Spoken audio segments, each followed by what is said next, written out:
Video yang memperlihatkan puluhan anggota TNI membantu komandannya yang dikeroyok viral di media sosial. Puluhan anggota TNI ini terlibat keributan dengan sopir angkot di Cicurug, Sukabumi, Jawa Barat. Keributan tersebut berawal saat kendaraan Danionif 310 Kidang Kencana diserempet oleh sebuah angkot 09 di tengah jalan.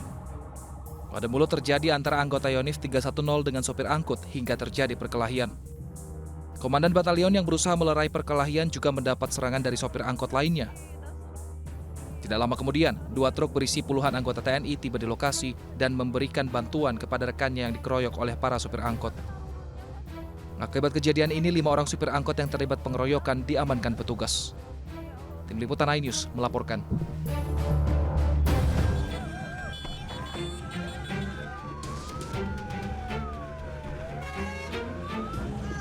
Sejumlah pengendara dan warga sekitar langsung panik saat mendengar ledakan yang timbul dari salah satu rumah makan yang terbakar di Jalan Perintis Kemerdekaan, Kota Makassar, Sulawesi Selatan. Banyaknya bahan yang mudah terbakar membuat api cepat membesar dan menghanguskan seluruh isi perabotan dalam rumah makan. 6 unit armada pemadam kebakaran dari Carester BTP dan juga Posko Timur diluncurkan ke lokasi kebakaran. Api baru bisa dipadamkan 1 jam kemudian.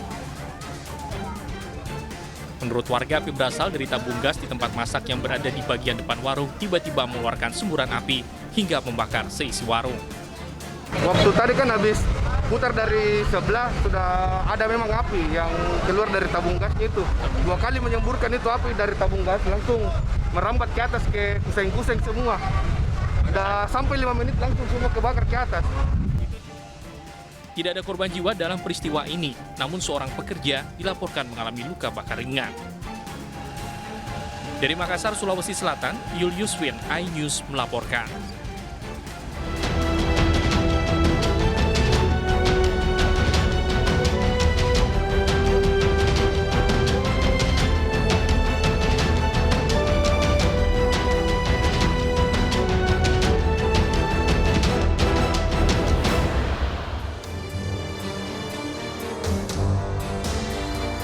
Halo, selamat pagi.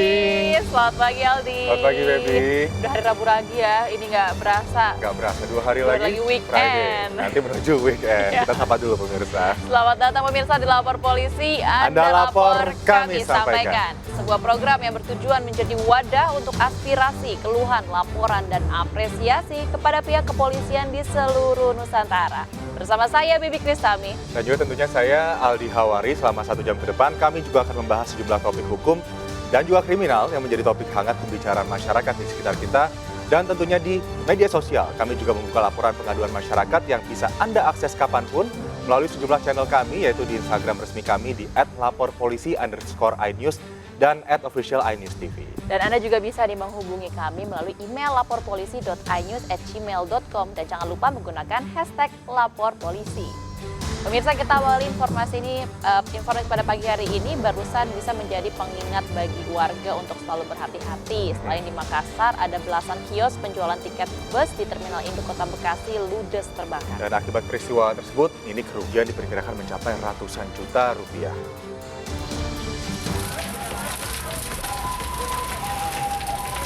Belas kios penjualan tiket bus serta rumah makan di kawasan Terminal Induk Kota Bekasi, Jawa Barat ludes terbakar Selasa pagi. Banyaknya bahan bangunan yang mudah terbakar membuat api cepat membesar dan menjalar ke kios lainnya. Diduga kebakaran terjadi akibat kebocoran selang gas di salah satu rumah makan. Puluhan petugas dan 8 unit mobil damkar dikerahkan guna memadamkan api.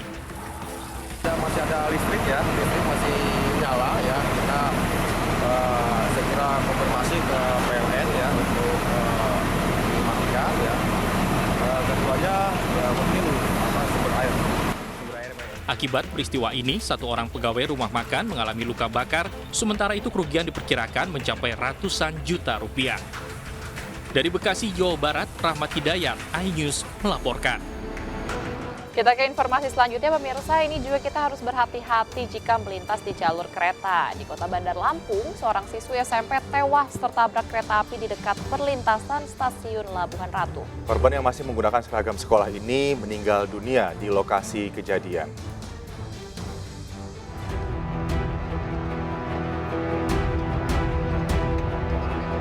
Seorang Seorang pelajar SMP berusia 13 tahun meninggal dunia setelah tertabrak kereta api di perlintasan kereta stasiun Labuhan Batu, Lampung. Kejadian bermula saat korban berjalan di perlintasan kereta api yang sudah tertutup. Di tengah perlintasan korban tersandung dan saat itulah kereta dari arah Batu Raja ke Tarahan melintas dan korban tertabrak. Korban pun langsung dievakuasi ke Rumah Sakit Umum Daerah Abdul Muluk. Di tengah-tengah rel ini. Tengah rel. Jadi capek. Karena dia kesandung itu kereta kebut itu. Oh, dia kesandung berarti? Iya, dia kesandung. Jenazah korban kemudian dibawa ke rumah duka di kawasan Jalan Untung Surapati, Labuan Batu, tidak jauh dari lokasi kejadian. Dari Bandar Lampung, Andres Afandi, iNews melaporkan. Kita ke informasi lainnya, sebuah truk box tanpa muatan terperosok ke parit hingga terguling di ruas jalan Labasang, Polewali Mandar, Sulawesi Barat. Diduga kecelakaan ini terjadi karena sopir yang hilang konsentrasi.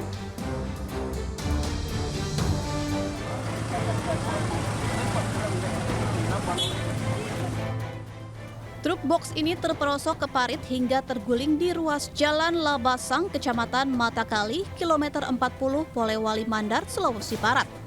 Truk box tanpa muatan ini mengalami kecelakaan setelah menempuh perjalanan dari Palu, Sulawesi Tengah menuju Kota Makassar. Sebelum terguling, truk menabrak dua motor yang terparkir di sisi jalan. Beruntung saat kejadian, pengendara motor tak ada di tempat.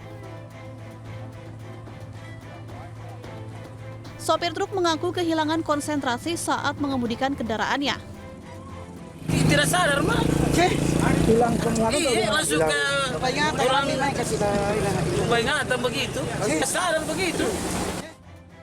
Satuan Lalu Lintas Polres Polewali Mandar yang tiba di lokasi langsung melakukan olah TKP. Jadi kami menduga bahwa supir ini mungkin kelelahan atau mengantuk dalam perjalanan dari Palu ke Makassar.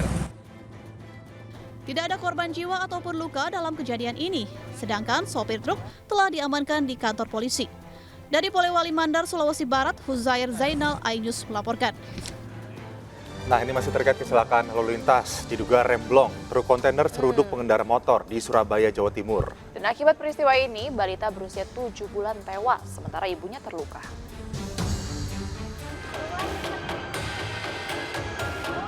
Warga mengevakuasi seorang ibu dan balita dari kolong truk kontainer di Jalan Raya Sukomanunggal, Surabaya, Jawa Timur.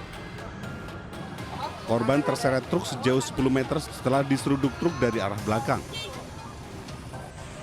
Balita yang masih berusia 7 bulan tewas sementara sang ibu mengalami luka berat di bagian kaki, tangan, dan kepala. Truk baru berhenti setelah menabrak trotoar jalan. Diduga truk mengalami remblong. Kendaraan dari roda 4 kelalar ini dari timur ke barat.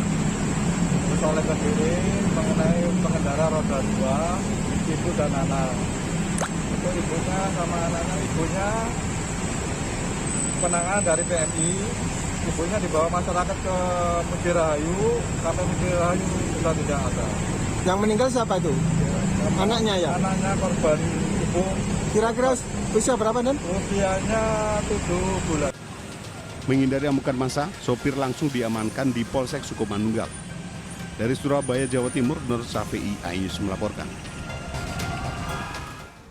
Polisi menetapkan sopir truk tangki Pertamina dalam kasus kecelakaan di Trans Yogi Cibubur, Bekasi sebagai tersangka. Dan tidak hanya itu saja, bagi pengguna jalan di lokasi kecelakaan mengeluhkan keberadaan traffic light yang dinilai tidak tepat.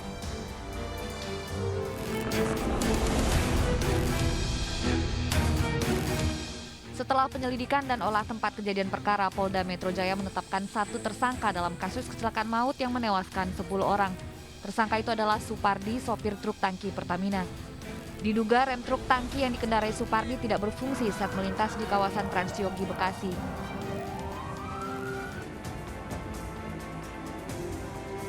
Sementara itu keluarga dan kerabat mengantarkan Adi Nur Cahyanto ke peristirahatan yang terakhir di TPU Tambarehe, Cilodong, Kota Depok.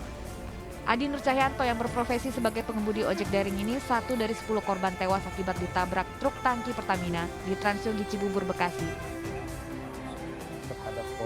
Terkait kecelakaan ini, perwakilan PT Pertamina Patra Niaga menyampaikan permohonan maaf dan bela sungkawa kepada keluarga korban. Dan PT Pertamina Patra Niaga menyampaikan permohonan maaf dan duka cita mendalam kepada korban dan keluarga korban. PT Pertamina Patraniaga akan bertanggung jawab atas peristiwa kecelakaan yang terjadi dan mengupayakan penanganan maksimal pada seluruh korban. Usai kecelakaan maut, pengguna jalan di lokasi kecelakaan mengeluhkan keberadaan lampu pengatur lalu lintas atau traffic light yang dinilai tidak tepat. Salah satu korban yang selamat dalam kecelakaan maut mengatakan keberadaan traffic light selain mengakibatkan kemacetan juga dinilai kerap kali menjadi salah satu penyebab kecelakaan.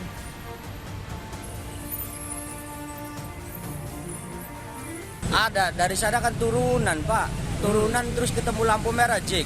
Mobil muatan mang tetap rem tuh nggak kena, gitu.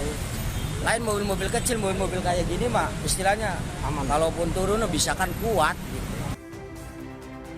Sebelumnya kecelakaan maut yang melibatkan truk tangki Pertamina dan sejumlah kendaraan di Jalan Transyogi Cibubur, Kota Bekasi, Jawa Barat mengakibatkan 10 orang tewas. Sedangkan beberapa orang yang mengalami luka-luka kini masih dalam perawatan Rumah Sakit Permata Cibubur.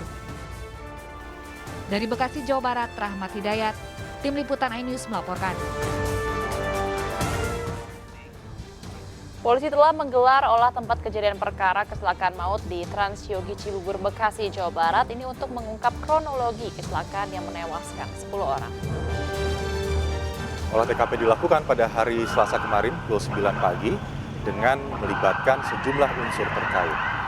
Selama proses olah TKP, lokasi kecelakaan disterilkan. Olah TKP dilakukan untuk mengungkap gambaran dan kronologi kecelakaan maut. Polisi menggunakan metode TAA atau Traffic Analysis Accident dan mengambil 13 lokasi pemotretan dengan menggunakan scanner. 12 ini nanti kita bisa menggambarkan kronologis terjadinya awalnya suatu kecelakaan, yaitu pada awal, saat, sampai dengan akhir terjadinya kecelakaan. Dengan adanya alat ini tentunya kami betul-betul ingin menggambarkan situasi bagaimana terjadi kecelakaan dan kita akan menentukan titik tubur pertama, karena di sini titik tuburnya banyak sekali. Ada 10 roda 2, ada 2 roda 4. Ini nanti akan tergambar. Ya, kita beralih ke informasi lainnya, kali ini terkait dengan pembunuhan. Hati-hati dengan rasa cemburu ya, Baby, karena ini diduga karena cemburu buta. Seorang pria akhirnya gelap mata dan tega membunuh kekasihnya di kamar kos di kawasan Duren Sawit, Jakarta Timur. Nah, Aldi, sebelum korban ini ditemukan tewas, pasangan kekasih ini sempat bertengkar di indekos.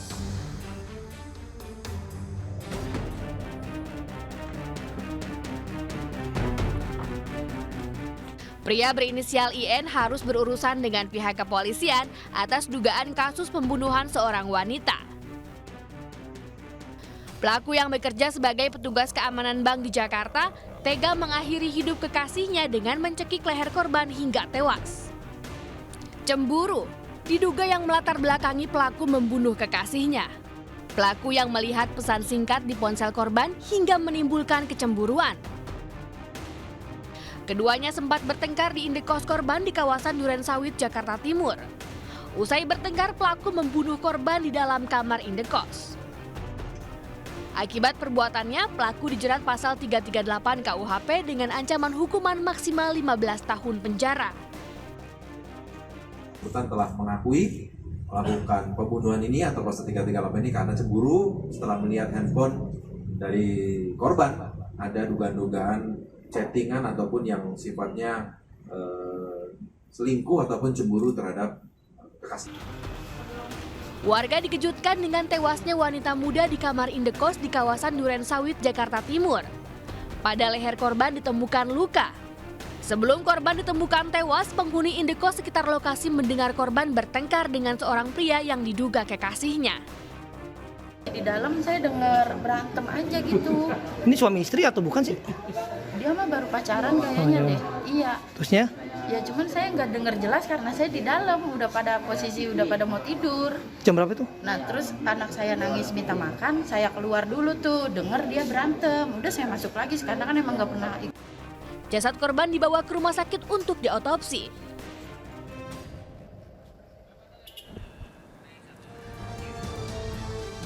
Seorang pencuri diamuk massa ya, Baby ya.